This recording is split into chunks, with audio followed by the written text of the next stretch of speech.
At Miami Designer Smiles, one of the things that we offer is a procedure called Teeth in a Day. That procedure allows a patient who has a very debilitated dentition and they unfortunately are going to lose the natural teeth all on the top or all on the bottom. This procedure is known for being done in one day.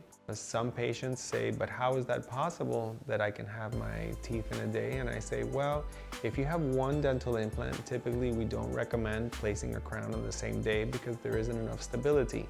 But if you place 4 or 6 dental implants in the same arch, meaning 6 on the top or 6 on the bottom, then that allows for that prosthetic that is pre-made for the patient to act like a splint. So think of it like if you broke your arm and the doctor would cast your arm and would not let you move the arm. The prosthesis actually acts like a cast and doesn't allow you to move those dental implants that are placed that same day. This procedure is very successful and helps patients who really have no other option. I like to offer that procedure when a patient is between that and a full denture because implants will make them feel more fully functional and have less plastic in their mouth.